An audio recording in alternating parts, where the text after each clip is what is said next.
Hi, I'm Robert Glazer from Wright Chartered Accountants, and I'd like to welcome Ran Carmon from Chelsea Corporate, who's an expert in mergers and acquisitions.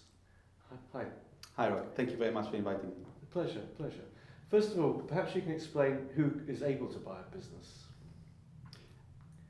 The reality is anyone can buy a business. Right. Whether you are a businessman with some cash to invest in a business or buy a business for yourself, Yes. or you own a company or several companies, Right. and you want to add some more substance to your already existing Right. businesses. Right. So if I wanted to buy a business, where would I look for a business? That's a very good question. The internet is full with websites Yes. with very, very useful information Yes. about buying businesses. If you simply Google businesses for sale, you will Right. find many Right. websites with useful information about it. Right. So you seem to be indicating I can do an awful lot of research myself. So where do I need an expert? Where do I need an external advisor? Well, the reality is you can probably do 90% of go through 90% of the process yourself. Yes. People make the mistake of calling the expert when they're not needed, Right. and not calling on the expert when they are needed. Okay. By the point that you need an expert, you need to have identified a target. Right. You need to make sure that there is synergy between the people. You need to have done what we like to refer to as light due diligence. Right. So you know that you're buying what you want to be buying. Right. And you need to have all the paperwork in order Right. so that your advisor can simply look at the paperwork, give you the right advice, Yes. and help you move forward quickly and efficiently. Okay. So there's a certain amount of advice that you can give a buyer in terms of what they need to look at Yes. first before they actually appoint someone to deal with the detail. Absolutely. We work with the business buyers to the point where they need an external expert. Okay. We help them find the acquisition target. We guide them how to behave on first, second, third meetings, Right. what kind of information they need, Right. and we make sure that by the time they run they call the accountants or lawyers in, they have exactly what is required for those people to pass some judgment on the acquisition target. Okay. And are you able to advise on the external advisor, or do you have preferred suppliers? Or Absolutely. is it up to the buyer? Absolutely. Every business obviously is going to be in a different industry. Right. At Chelsea Corporate, we have access to professionals who specialize in specific industries Right. and specific segments within industries. Right. For example, if you were buying an IT support company, Yes. you would need an accountant who specializes in IT support companies Right. in order to tell you the little nuts and bolts of what is required. Sure. Okay. In order to know if that business is going to be successful Okay. or if it's going down the tubes for other reasons. Okay. Okay. That's a good point. Okay. And how many businesses are typically on the market at any one time in the UK?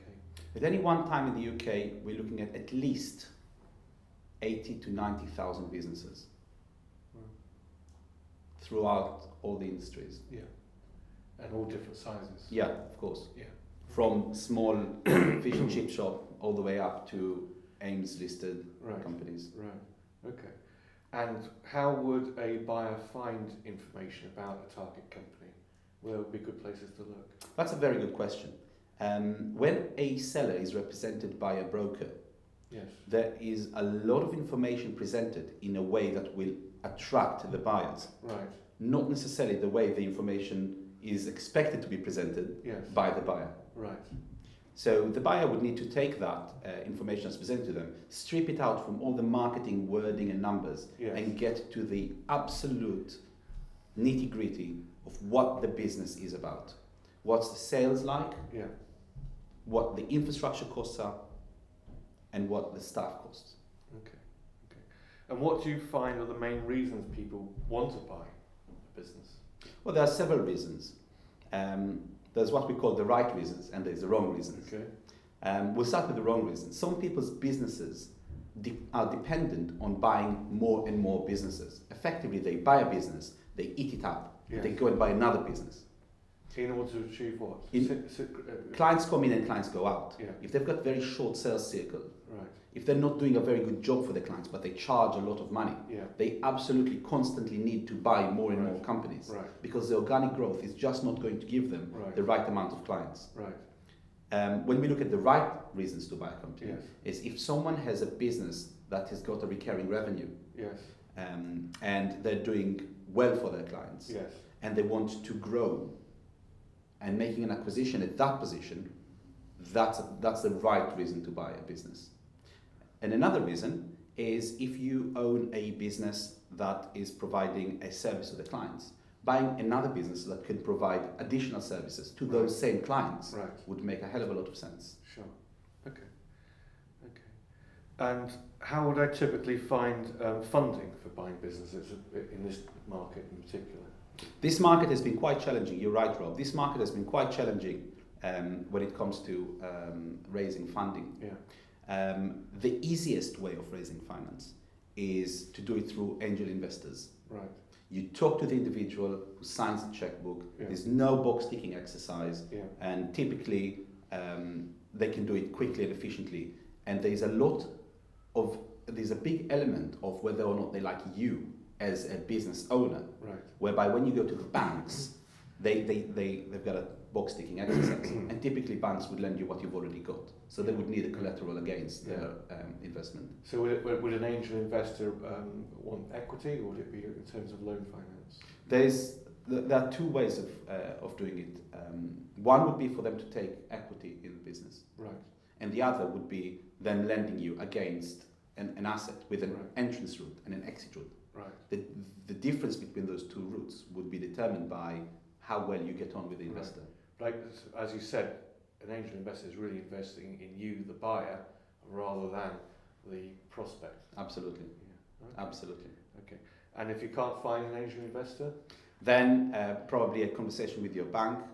Some banks lend more than others to small businesses and to startups and for acquisitions. Yeah. And we know who would have a Right. bigger and smaller appetite for Right. lending. And it seems to vary day to day. Absolutely. Yes. And every day we have to raise our bar in order to find Yeah. better and more efficient sources of finance. Yeah. So are you in constant contact with not only angels but also banks? Absolutely.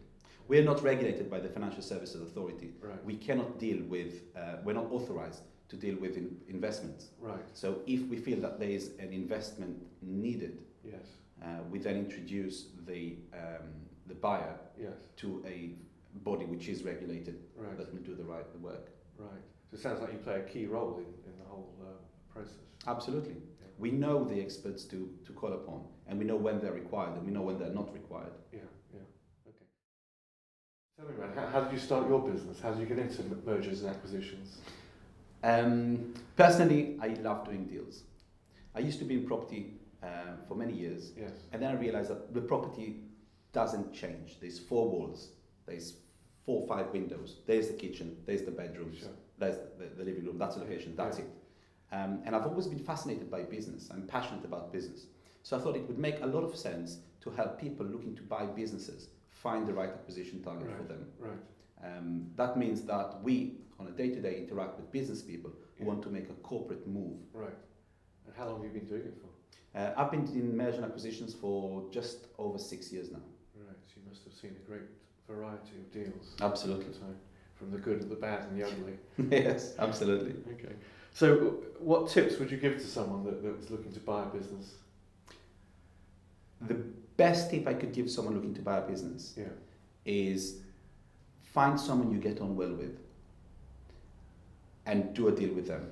If you don't like the person sitting in front of you, Yes. no matter what's on the table, you run. We make a living out of doing deals, not out of talking our way out of it. Yeah. But if the 2 parties can't do a deal between them, Mm-hmm. they probably shouldn't. Right. Okay. And we haven't talked much about selling, but what tips would you give to someone looking to sell a business? Firstly, it's much of the same. They need to get on with the buyer and they need to trust them. Right. A buyer is making a corporate move typically, and the seller is selling their only asset, really, the only business asset, and they are looking to retire. So first of all, make sure that your retirement plan is sound, something that you can actually rely on, and that you have a plan before you go to market. Right. There's nothing worse than selling your business, making the money, not knowing what you're going to do with it. Yeah. A year, 6 months to a year down the line, you run out of the money and you're in a problem. Yeah. So have a plan. Yes, we always tell clients to plan an exit, and we have certain steps for them. So would you be able to recognise when that seller is ready, and when they actually need to go back and do some more donkey work? Absolutely. We work a lot with business owners, and we refer them to specialists who specialise in preparing their business for sale. That is a process that usually takes between 2 to 3 years if you want to do it properly. Yeah. Okay. Great. Well, thank you very much, Ran. Pleasure.